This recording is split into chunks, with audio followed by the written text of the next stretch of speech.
లలిత jewellers వారి double ధమాకా offer. అన్ని బంగారు నగలపై తరుగులో 1% తగ్గింపు. పాత బంగారు నగల ఎక్స్చేంజ్ పై గ్రాముకు 150 రూపాయలు అదనంగా పొందండి. నేను ఈరోజు చాలా సంతోషంగా ఉన్నాను. చూస్తుంటే తెలుస్తుందిలే. మన ఇద్దరం కాసేపు ఆ మండపంలోకి వచ్చిందావా? అయ్యో, నేను నీతో మాట్లాడడానికి నేను చూడడానికి అసలు ఇంట్లో వీలు పట్టం లేదు. నేను నీతో చాలా చాలా మాట్లాడాలి. రేపు మాట్లాడుకోవచ్చులే. పైగా అయ్యగారు కూడా ఇంట్లో లేరు. వస్తే మన కోసం ఎత్తుకుంటారు. హలో, యజమానురాలాగా చెప్తున్నాను. బోధపడిందా? బోధపడిందమ్మా. రండి. చెన్నమ్మ గారు కొండ మీద గుడికెళ్ళి వస్తామని చెప్పారు. పైగా మన చెన్నయ్య కూడా తోడెళ్ళాడు. ఇంకా భయపడతారు ఎందుకు? సాయంత్రం నుంచి వర్షం ఆకుండా కురుస్తాను. మధ్యలో కార్ రిపేర్ ఏదైనా అయి ఉంటే ఎందుకైనా మంచిది ఒకసారి వెళ్ళి చూసేద్దాం. రైట్, నువ్వు వెళ్ళి బండి తీ. అలాగనే.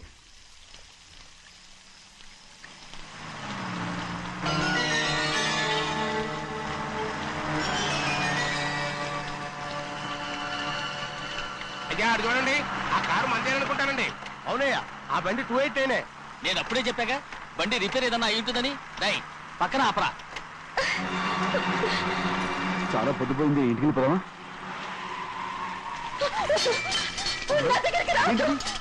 నువ్వు కావాలని కారు రిపేర్ అని అబద్ధం చెప్పావు. లెక్క పెడుతున్నావా? నేనా? అమ్మా,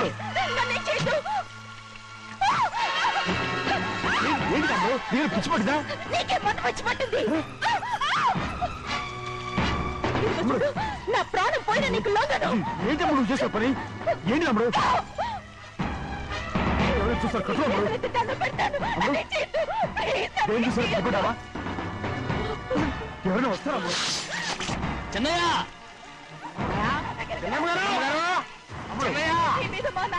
నమ్మకం పెట్టుకున్నాను. స్నేహితుడు నా మాట మీరు. నేను ఉన్నాను కదా, రాము. నేను ఉన్నానని చెప్పాను కదా. ఎందుకు నీకు అమ్మడు? నువ్వేం భయపడకమ్మడు, నా మాట విను. అమ్మడు ఆడబడుతే ఏంటి పిచ్చిదాలేక?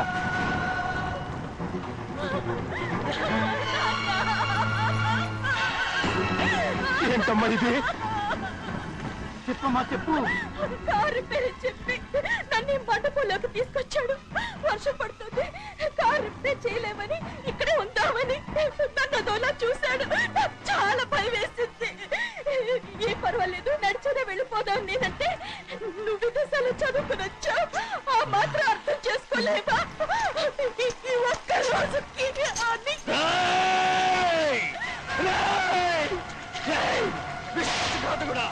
ఎంత పని చేశావు? నేను నా బిడ్డలా చూసుకున్నాను. అలాంటిది నా కూతురు వంటి మీద చేస్తావా? నువ్వు మనిషివి కాదురా, నువ్వు మనిషివి కాదు. రాక్షసుడివి, తల్లిపాలు తాగి తల్లిలో ముగ్గుతే నీచుడిరా. నాకే పొడిచిన నయవంచుకుడు. ఒరే ద్రోహి, ఇవాళ నుంచి నేను చచ్చిపోయాను అనుకోరా. ఇక నా ఇంటి గడప తొక్కతో. నిన్ను ఎలా పెంచాను రా? నా సొంత బిడ్డ కన్నా ఎక్కువగా పెంచాను. ఆ ఒకే ఒక్క కారణంగా నిన్ను ప్రాణాలతో వదులుతున్నాను. నేను బహానాలు చూపించుకో. ఇదే ఇంకోడైతే నువ్వు చేసిన తప్పుకి నరికేసి ఉండేవాడు.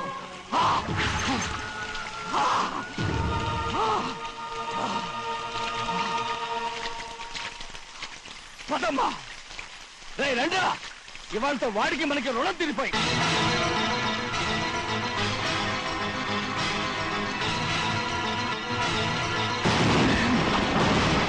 చిన్నబ్బాయి వద్దు, చిన్నబ్బాయి వెళ్ళొద్దు.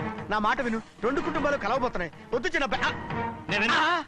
చిన్న వెళ్ళు, చిన్న నా మాట విని. చిన్న వెళ్ళు, చిన్న వెళ్ళు, చిన్న వెళ్ళు, చిన్న.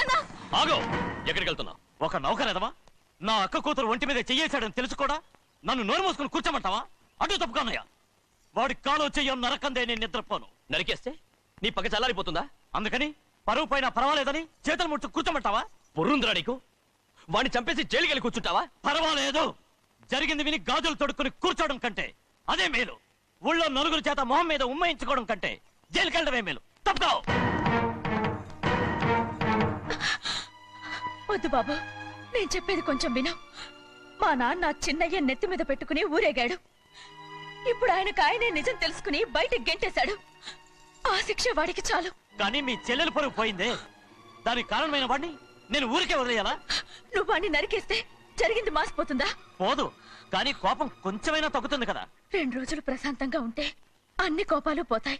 అవును, నువ్వు కూడా 15 సంవత్సరాలుగా ప్రశాంతంగానే ఉన్నావు, కానీ మీ నాన్నకి నీ మీద కోపం పోనేలేదే. అలాగే నేను కూడా. తప్పుకోవద్దు.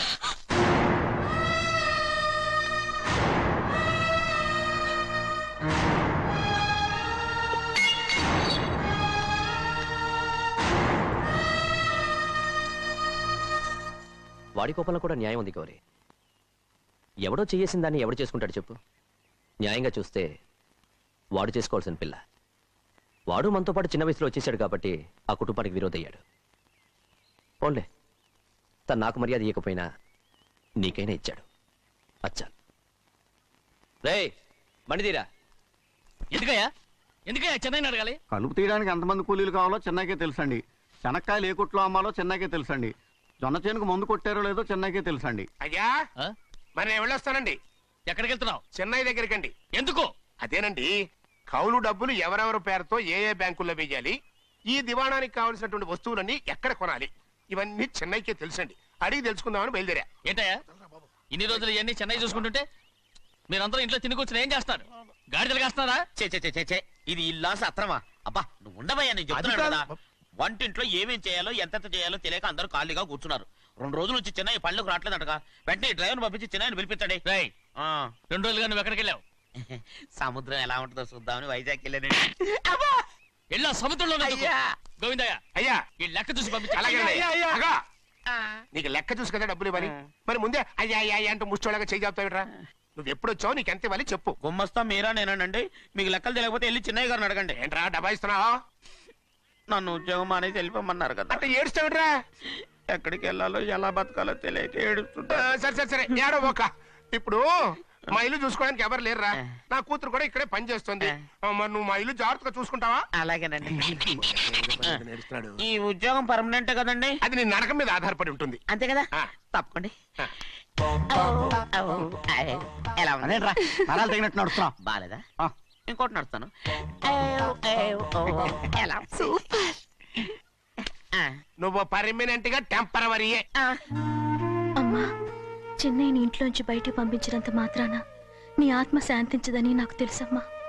త్వరలోనే అక్కయ్యని నాన్నని కలిపి మన 2 కుటుంబాలని ఒకటి చేస్తాను. వెనక ముందు చూసుకోకుండా గొడ్డను బాదినట్టు బాధేశారు. కూతురు ఏం చెప్తే అది నమ్మేయటమేనా? అసలు ఏం జరిగింది, ఎలా జరిగిందని ఒక్క మాట అయినా అడిగాడు ఆ పెద్ద మనిషి. పోనీ నువ్వైనా చెప్పలేకపోయావేంటి?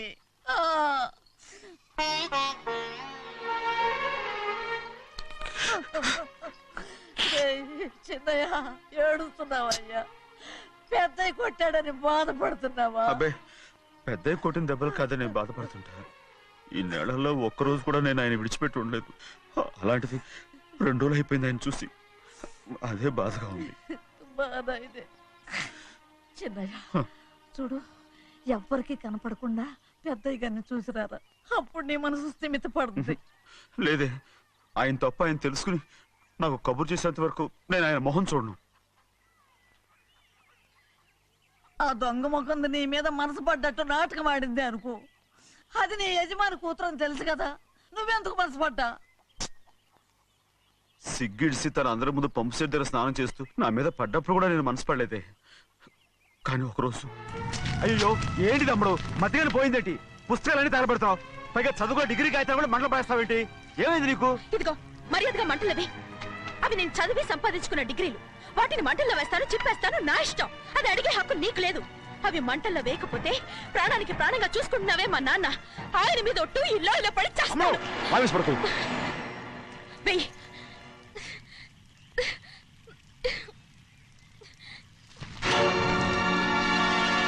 తగలబెడుతుంది నువ్వు చదువుకున్న చదువుని కాదు, మా పెద్దయ్య పెంచుకున్న ఆశల్ని, ఆయన కన్న కలల్ని. పర్వాలేదు, నా ఆశ నెరవేరినప్పుడు ఎవరి ఆశ తీరినా తీరకపోయినా నాకు అనవసరం. నేను డబ్బున్న దానిగా నువ్వు నన్ను ప్రేమించడానికి వెనకాడుతున్నావు. చూడు, మా నాన్న నా పేరు మీద రాసిన ఆస్తుల తాలూకు దస్తావేజులు మొత్తం తెచ్చాను. ఇవి కూడా నేను ముందే చెప్పాను, అడ్డొచ్చావో దూకేస్తాను.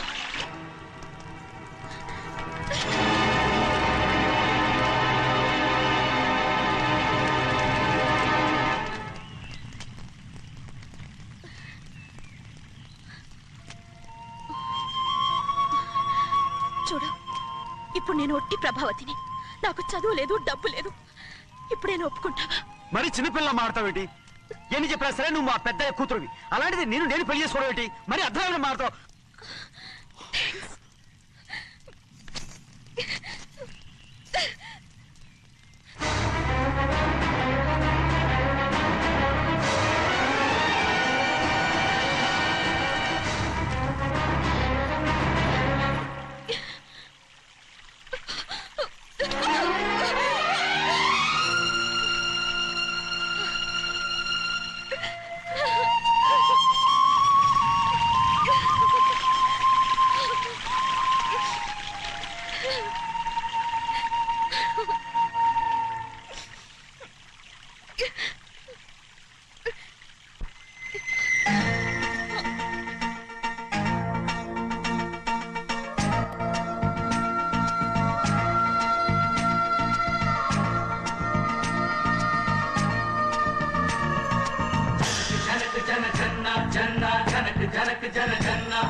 దోచిన మంజరివే, అణువు అణువున నీవేలే, అంతరాత్మలో నీవేలే, కొండ కోన ఎండావాన అన్నీ మనవేలే.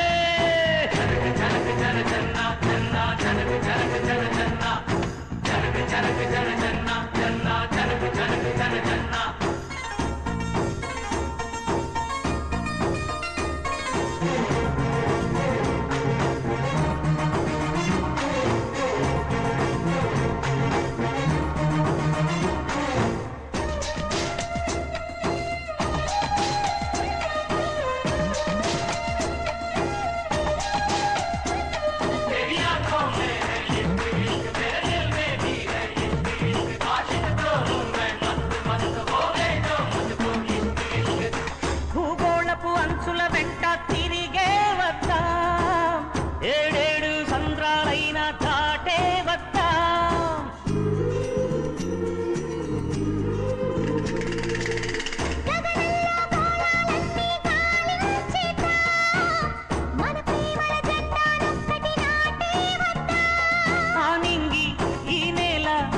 స్వేచ్ఛకేమో ఎల్లలు,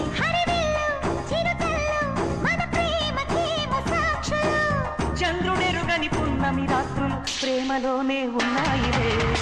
జనక జన జన్న జన్న జనక జనక జన జన్న జనక జనక జన జన్న జన్న జనక జనక జన జన్న.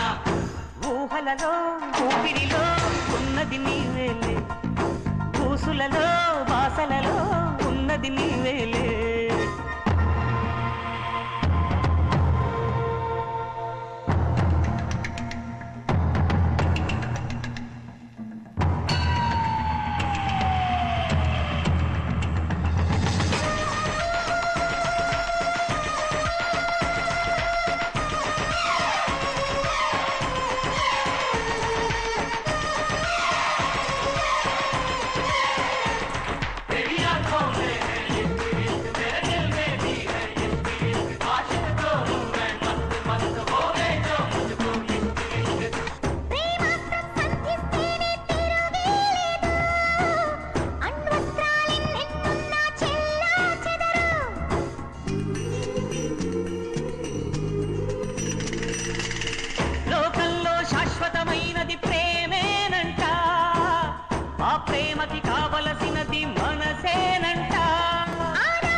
ఊహలలో ఊపిరిలో ఉన్నది నీవేలే, నా మనసు నా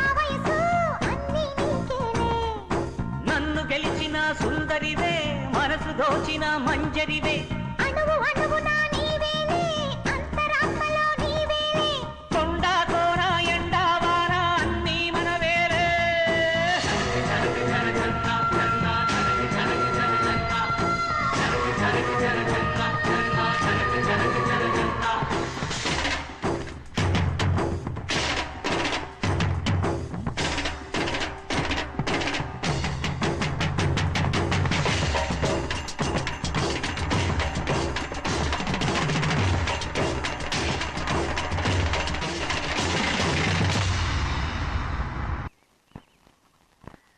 ఆ రోజు తగలబెట్టిన కాగితాలన్నీ నకిలీవైనా ఉండొచ్చు. తనకు తెలుసుగా నేను చదువురాని మొద్దునని. ఆ పాపిష్టిది ఎంత నాటకం ఆడింది, నీ మీద ఎంత పగబోనింది. అసలు నువ్వు చేసిన తప్పేమిట్రా?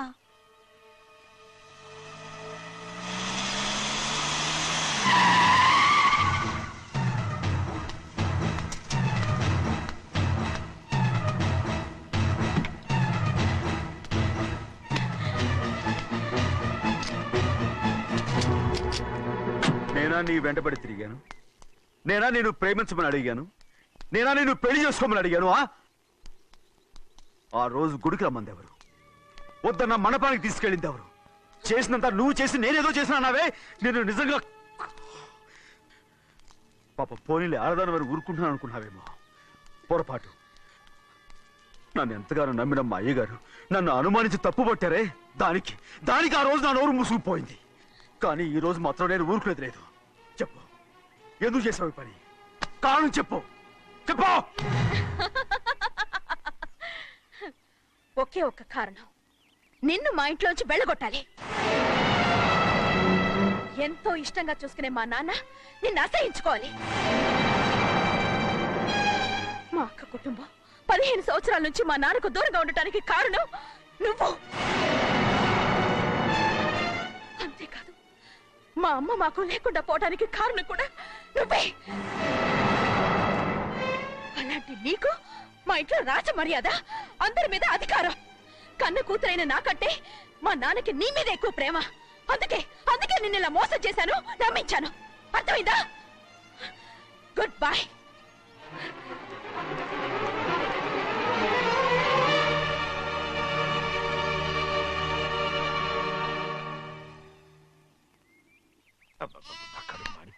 ఏంటి నాన్న, బాగా ఆకలాతుందా?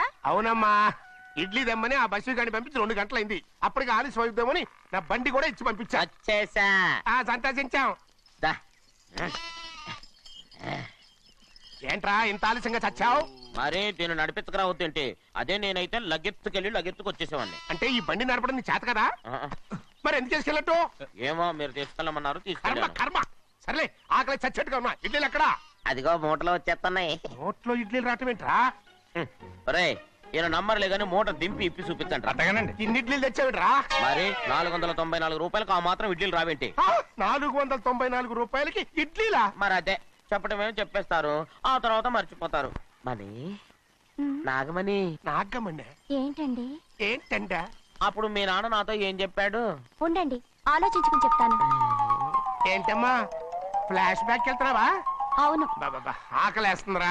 ఏ, ఆ రామస్వామి హోటల్కి వెళ్ళి కాస్త తెచ్చిపెట్టు. నాకు కూడా ఆకలిస్తుందండి. నువ్వేదైనా తిని నాకు మాత్రం ఒట్టి ఇడ్లీ పడరా. ఇదిగో, ఈ నోటు ఎంతో తెలుసా? నేనేమన్నా తెలివి తక్కువ అనుకున్నారా? 500 నోటు. అబ్బో, నువ్వే దీన్ని అచ్చుకుతున్నట్టుగా మాట్లాడుతున్నావే. చాలా ఆకలేస్తున్నాయి. బండి వేసుకెళ్ళి తొందర తీసినప్ప. ఇదండి జరిగింది. ఆ, చిల్లర లేదు కదా అని 500 రూపాయలు నోటు ఇచ్చి పంపిస్తే మొత్తం ఇడ్లీలు పట్టుకొస్తా ఉంటా. నీ నోట్స్ చెప్పు. నాన్న, వద్దు నాన్న, కొట్టకు నాన్న. ఆకలేసేస్తుందమ్మా. చట్నీ సాంబార్ ఎదురా ఇచ్చాడండి. ఇది నేనే వద్దన్నానండి. ఎందుకని?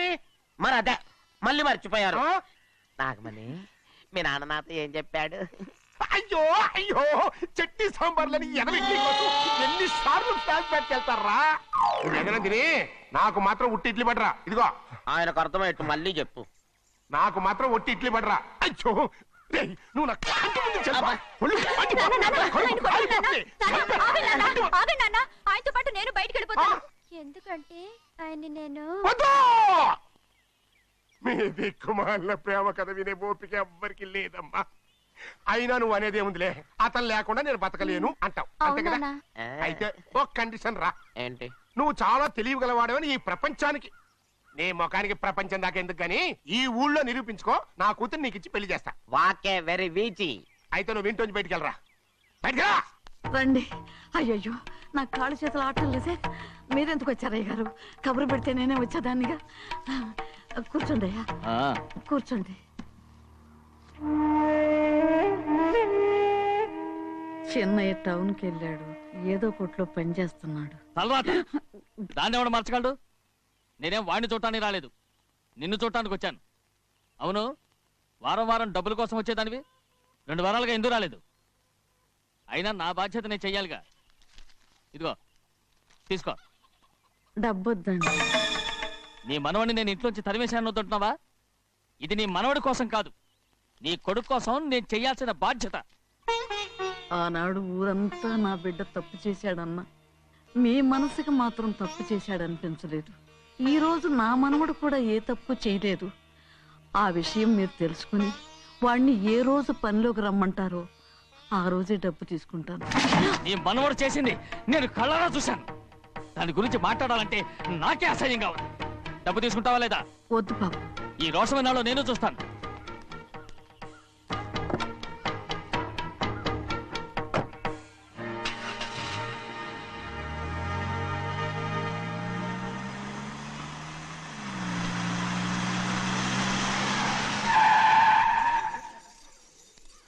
ఏంట్రా అందరూ ఇంట్లో పనులు మానేసి బయట కబుర్లు చెప్పుకుంటున్నారు? పెద్దమ్మాయి గారు అల్లుడు గారు మన ఇంటికి వచ్చారండి. వాళ్ళతో పాటు బంధువులు కూడా తీసుకొచ్చారండి, అందుకే మేమేం అనలేకపోయామండి. తాంబూలాలు కూడా పట్టుకొచ్చారండి.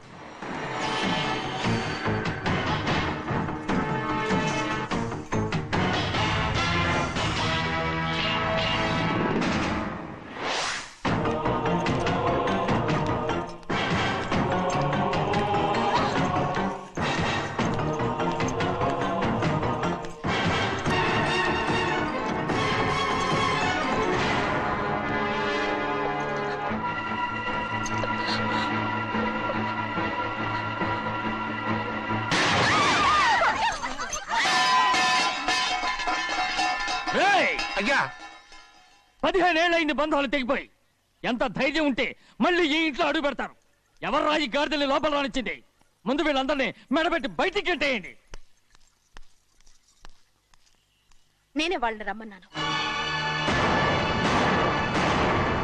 ఎందుకు రమ్మన్నావు? నా పెళ్లి గురించి మాట్లాడడానికి. నీ పెళ్లి గురించి మాట్లాడటానికి వాళ్ళెవరు? నా తోడ పుట్టింది, మీ కన్న కూతురు. దాని మెడలో తాళి పండే రోజునే ఆ వర్ష మారిపోయింది. తాళి కట్టించుకుని వేరే ఇంటికి వెళ్ళినంత మాత్రాన మీ కూతురు కాకుండా పోతుందా? ఈ విత్తనవాదం వద్దు.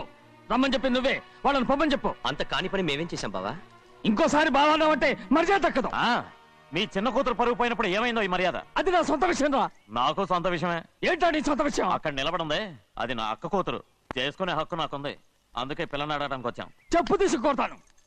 మీ అక్క పోయిన రోజునే ఆ బంధాలు తెగిపోయాయి. నా కూతుర్ని ఎవరికి కట్టబెట్టాలో నాకు బాగా తెలుసు. కానీ నా పెళ్లికి నా ఇష్టం కూడా ఉండాలి నాన్న.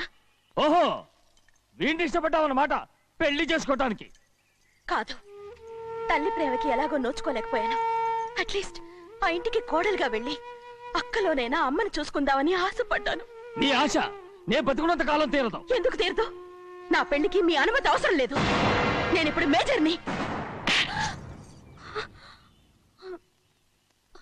ఎవరితో మాట్లాడుతున్నావే? ఆయన మనకు జన్మనిచ్చిన తండ్రి. ఆయనకిష్టం లేకుండా నీ పెళ్లి జరిగిపోతుంది అనుకుంటున్నావా? నువ్వు మేజర్ అంటున్నావే. ఇంతవరకు నిన్ను చదివించి పెద్దదాన్ని చేసింది ఎవరు?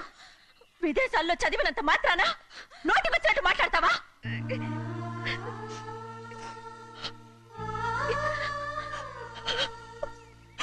నన్ను క్షమించండి నాన్న. ఎలాగైనా మన కుటుంబం కలవాలనే ఆశతో దాని మాటలు వినే ఇక్కడికి వచ్చాం. మీ ఇష్ట ప్రకారమే ఎవరికైనా ఇచ్చి పెళ్లి చేసి దాన్నైనా చివరి దాకా మీతోనే ఉంచుకోండి.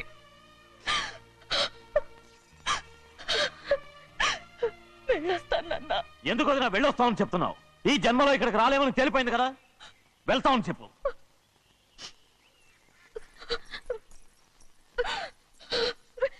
గోవిందయ్య, అయ్యా ఈ దరిద్రాన్ని బయటపడి. అలాగేనండి.